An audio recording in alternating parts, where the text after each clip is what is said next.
What's going on, everyone? My name's CSG and we're going to cover 5 simple and easy tips to be a better player in Rainbow Six Siege. Now, as I can imagine, a lot of you are thinking this is a damn long video and it's going to take you forever. So, just before we get started, I'm going to do a quick summary of the 5 tips right now. 1. Watch the TV. 2. Shift your ass. 3. Pick your fights. 4. Do your homework. And 5. Don't be an asshole. Let's get started. So, tip number 1. Always use your cameras. In a game like Siege, information means everything.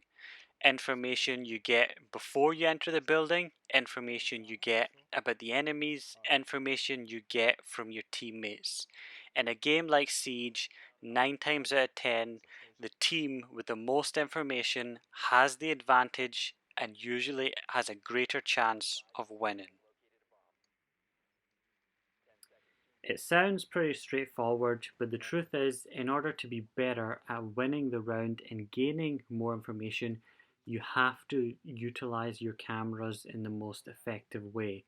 That includes droning out specific areas that are high trafficked or you know an individual has already been killed in. That includes droning out objectives. That includes on defense, droning out all the corridors, all the floors to check where the enemy is coming from so you can anticipate where they're going to attack and what type of strategies they're going to use.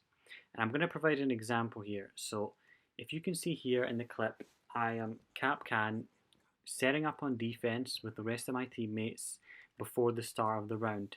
Now immediately as the round is about to start, I automatically quickly take a peek at the cameras and specifically checking the cameras outside. And before you know it, I've already spotted 2 people. 1, 2, I take a quick look around. 3, 4, practically the whole team. The whole fucking team is coming from that one side of the building. So straight away, I ping them so the rest of my teammates know, and already we're in an open conflict. Now immediately we're already at a disadvantage because we have less people on our team compared to the enemy, but due to me pinging out all of the enemies coming from that side, just by taking one single look at that camera, we've able to draw it down to 2v2 and we're now on an even playing field. The thing is, if you ping on cameras on defense like that, you already have a significant advantage because the enemy is on the outside, they've got no cover, they've got no idea which window, which doorway, which hole in the barricades you will be peeking out of, and as a defender, you will then use that cover, use those windows to shoot at enemies out in the open. It also helps inform the rest of your teammates exactly where the enemy is coming from so they can anticipate which entrances they're going to use. Right here, you see again, there's only 2 people on the enemy team. I straight away look at the cameras, ping both of them, and already one of them has been taken out. Now, no doubt the enemies will immediately take down that camera as soon as they've been pinged, as you see in the clip, which I do, which you should do. You should take down the camera, but it's already too late because regardless of what operator they are, we already know who they are and where they're coming from. So, Siege tip number 2 is roam when possible. Now, if you take a look at the video clip I'm showing right now, all of my teammates are downstairs on the objective and the round has already started. You don't want to do that. If everyone is on the objective, you're getting no information from anywhere else in the map, and what you're basically doing is giving up the entire map to the attackers before they've even entered the building. Think about it. If you're an attacker, what is the one thing you don't want when you're breaking down doorways, when you're breaking down windows? And that's to find defenders roaming corridors, roaming stairs, roaming different floors looking for you.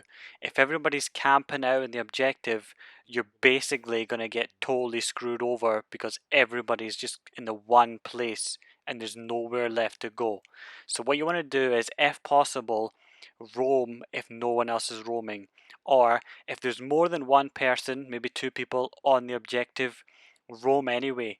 help establish a greater control of the rest of the map. As you see right here, already I've seen another person break that window, and I can immediately engage and send a clear message to any other attackers in the area that everybody is not just hiding out in the basement.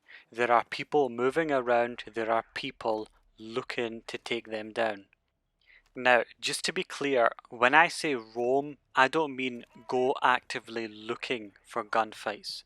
What I do mean is to move around different areas of the map and listen to see where the enemies are coming from and where you can possibly win some one-on-one gunfights and engagements. Remember, as a defender, it's a lot easier for you to get information on the enemy than it is for them to get information on you.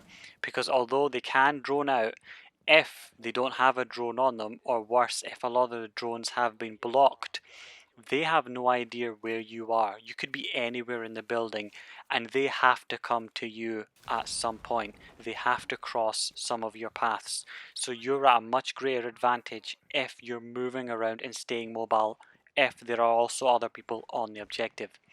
So if you take a look at the clip I have right here, I'm roaming around again, looking to see enemies. I've seen someone flash that window already. They've brought in a drone. I take out the drone and I immediately move to another area and wait for them to come in.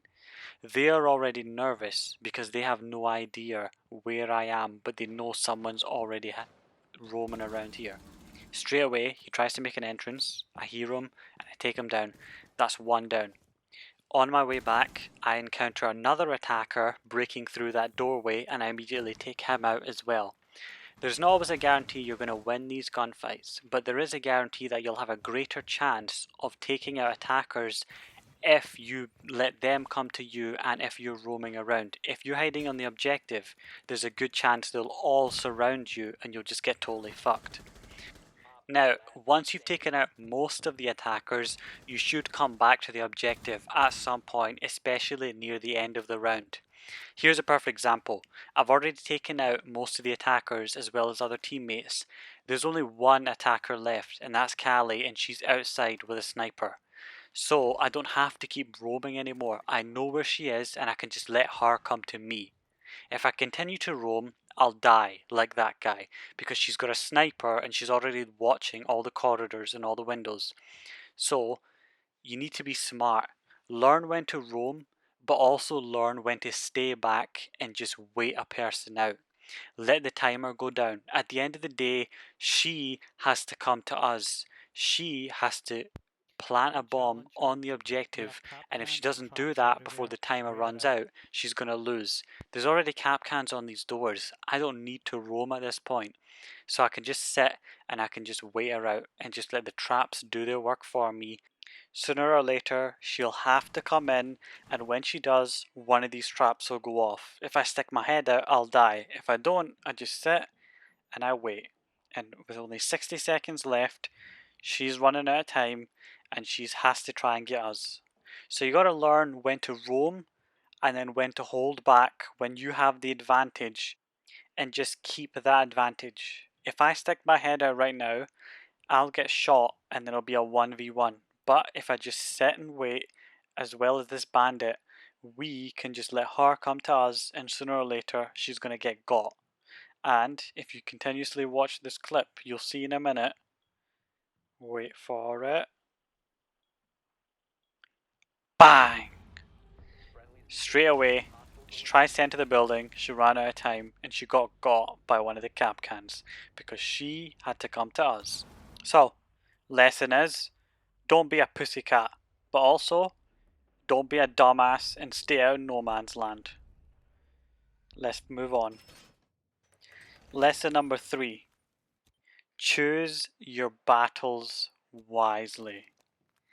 When it comes to engagements in Siege, you gotta learn when to fight someone and when to retreat and live to fight another day.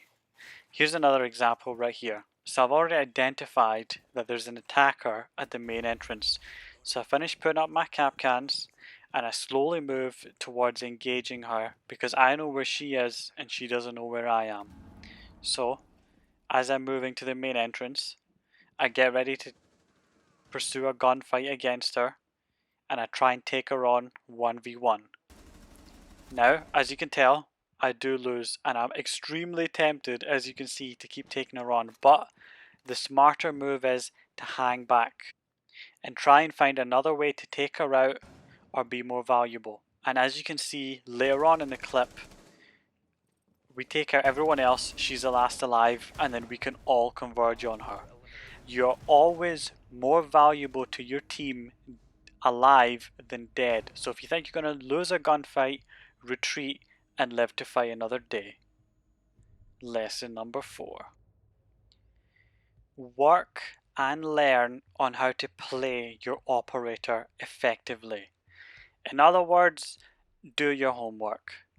I know it's extremely tempting with all these different operators and all these different looks. Oh, I'll play Jaeger, he looks cool. Oh, I'll play Kapkan, he looks cool. Oh, I'll play Wamai because he's brand new.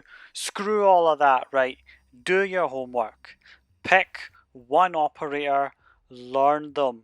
Learn what tactics to use, how to best use their weapons, how to best utilize their gadgets. The whole point on Siege is being as valuable as possible to your team.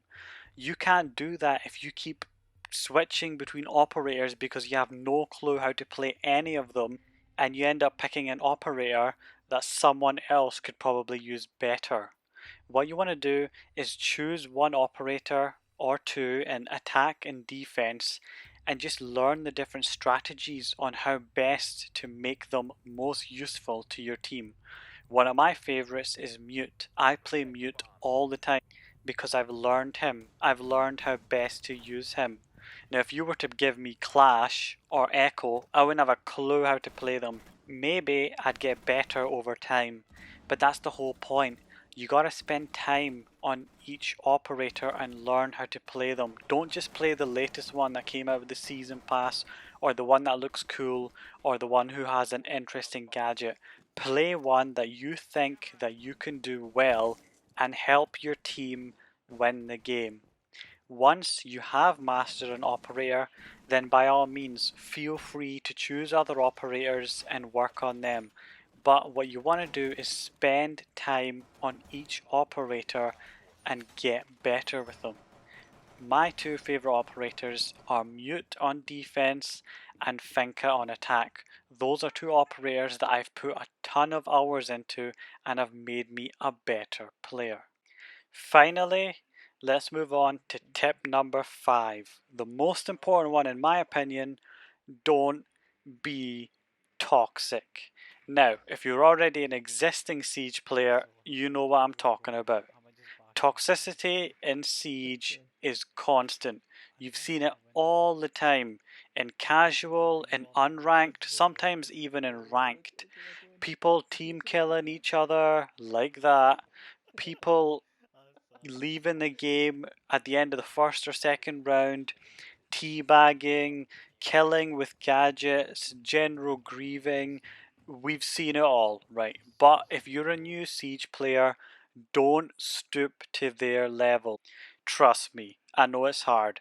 We've all had moments where we've wanted to teabag or we wanted to kill our teammates, but at the end of the day, you want to try and win the game by working together. Siege is a team-based game. You got to work as a team to try and succeed.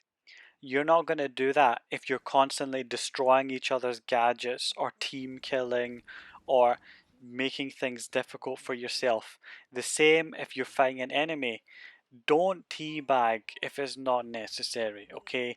Don't down an enemy and then start taking them down with gadgets or all other kind of stuff. At the end of the day, we want Siege to be a game that more people play and more people enjoy.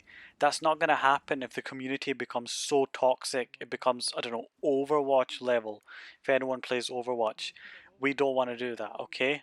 So at the end of the day, just try, if possible, keep it clean, boys and girls. So, those are my 5 tips for both existing and new players playing Siege. Watch the TV, aka monitors, shift your ass and start roaming, pick your gunfights and learn where to hold back. Do your homework on your operators, and most importantly, don't be a toxic asshole. Those are my 5 tips. Like, subscribe, and thanks for watching the video.